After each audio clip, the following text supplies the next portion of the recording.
Mr. President, I rise to discuss the work that Congress still must do regarding America's ongoing war against ISIL. And I'm glad to follow my colleague, the chairman of the Senate Foreign Relations Committee, who's played such a critical role in initiating the first major step that Congress has taken. And I want to talk about that step and the steps that we would continue to engage in. It was my strong hope as of December 2014 that Congress would have spoken by now with a clear voice regarding ISIL and authorizing the military action commenced by President Obama on August 8. While that has not occurred, action taken by the Senate Foreign Relations Committee last week finally moves the body into the sort of good faith legislative process regarding this ongoing military action, and it is my hope that the process will be completed early in 2015. I first began speaking about this issue in the spring of 2013. I had grown deeply concerned that the administration, like the previous administration, was using the 2001 al-Qaeda authorization and the 2002 Iraq authorization to justify military actions significantly beyond what Congress had intended when those authorizations passed. And so during an armed services hearing in May of 2013, I told administration witnesses that any decision to introduce U.S. forces into Syria would require, in my view, a new authorization.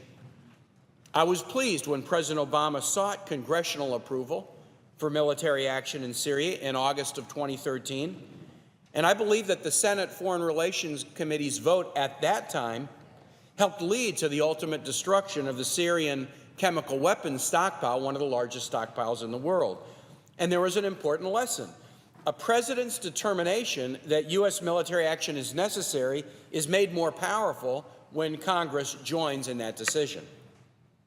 In June of this year, when it became apparent that the advances of ISIL in Iraq and Syria posed a threat to humanitarian values, to regional allies, to U.S. citizens and embassies, and our broader national interest, I publicly argued and encouraged the administration to address the threat, but only using military force after consultation and approval by Congress.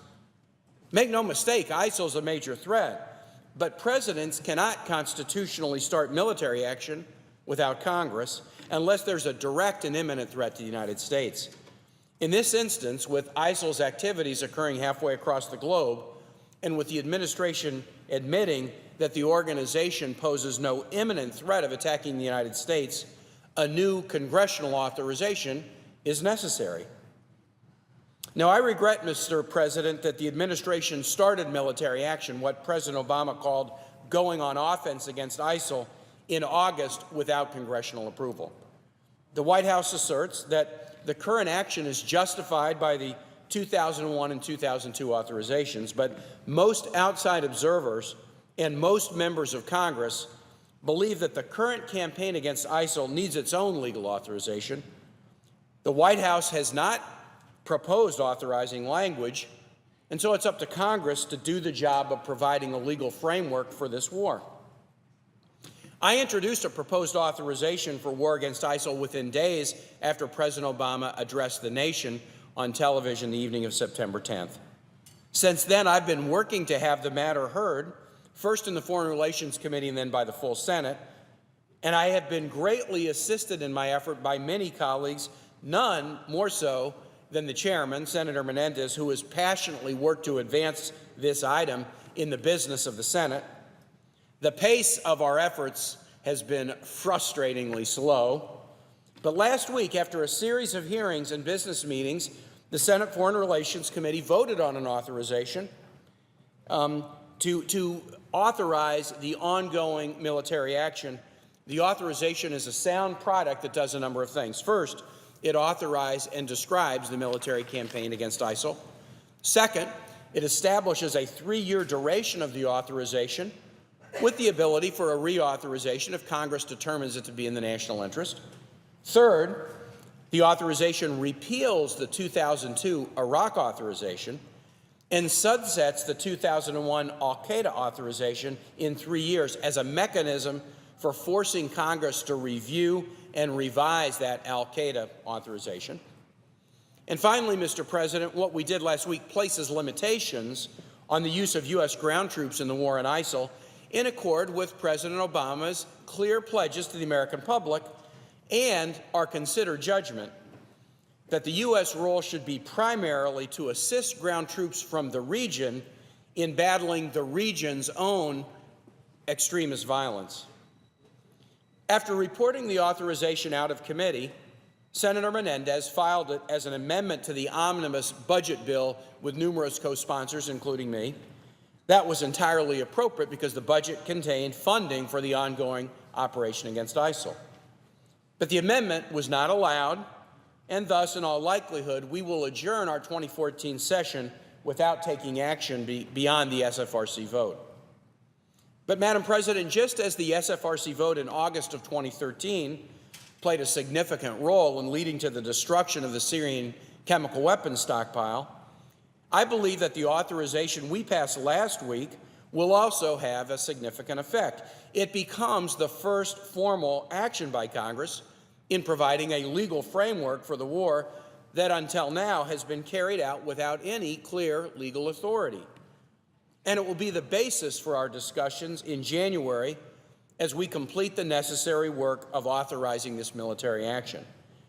It is my hope that the authorization passed in Senator Menendez's committee will be introduced early in 2015 with dozens of co-sponsors and ultimately enable a full congressional vote on this most important matter. Madam President, I do believe that the dialogue here in Congress since August, since the President initiated unilateral military action on August 8th, does offer some important lessons.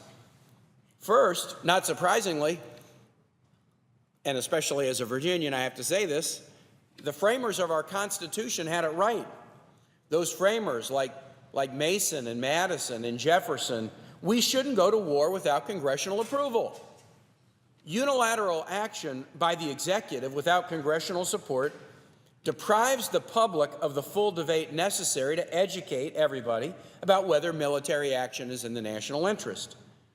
And just as importantly, maybe more importantly, it's unfair to send American troops into harm's way without a clear political consensus supporting the mission. We've already had 3 Americans who've lost their lives in Operation Inherent Resolve. Congressional debate and approval expresses a support for the mission, but the lack of clear congressional support suggests an ambivalence about whether military action is a good idea or bad. And that is not healthy when we are asking people to risk their lives. Second, when a president decides that military action is needed, I think the events of the last few months demonstrate that it's best for the president to propose a draft authorization to Congress. When the president spoke to the nation on September 10th, he should have sent a draft authorization of the war against ISIL to Congress immediately. A clear definition of the proposed mission by the president is the best way to encourage full congressional debate and build the national consensus in support of the proposed mission. Now, if a president does not propose an authorization, that doesn't give the Article I branch, the legislature, a pass from our constitutional obligations, and we cannot let the lack of presidential action slow us down in doing our job. But the process works better if the president initiates military action with a clear proposed authorization to Congress. Third, the administration's reliance on the 2001 and 2002 authorizations in prosecuting this war on ISIL without congressional action demonstrates the profound need to revisit those authorities. Because, Madam President, using a 13-year-old authorization crafted in different times for a different circumstance, under a different administration, for a different bit of geography, with the support of a vastly different Congress, to justify a new war 13 years later is not the way that the nation should make the grave decision about whether to go to war. That is why the repeal of the 2002 authorization and a significant revision of the 2001 authorization is so important. Finally, the events of the last months reveal, yet again, the weaknesses of the War Powers Resolution of 1973, an act whose provisions have been ignored by presidents and Congresses of both parties since the ink was dry on the original. This fall, just to use this fall as an example, the President provided Congress with the notice of the start of military action as provided in the 1973 Act, but he then completely ignored the 60 and 90-day time deadline for ceasing military action and instead continued military operations in a unilateral way. It's time to update the 1973 law so that it will work, for gosh sakes. Senator McCain and I have introduced a significant revision of the law to improve the consultation between Congress and the President on matters of war, to define the magnitude of military conflict that should trigger a required congressional vote, and also to set out mandatory timelines for congressional action. Now, Madam President, I'm fully aware that a better, more consistent process for initiating war will not make our security challenges easy ones. The world is a difficult place. We have bellicose authoritarian regimes, North Korea and Russia. We have non-state terrorist actors like ISIL or Boko Haram or the al-Nusra Front or al-Qaeda. It's a complicated security situation that we face with right now. And if we have a better process, it's not going to make those security challenges easier. It will not make them easy.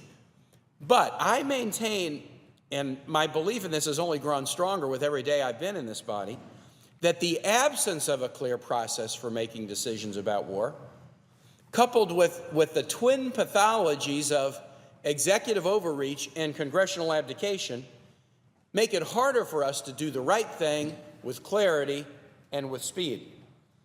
The events of the last month show that America can make decisions about war in a better way, and it is my hope that we will address this important issue promptly as we reconvene in 2015. Thank you, Madam President, and I yield the floor.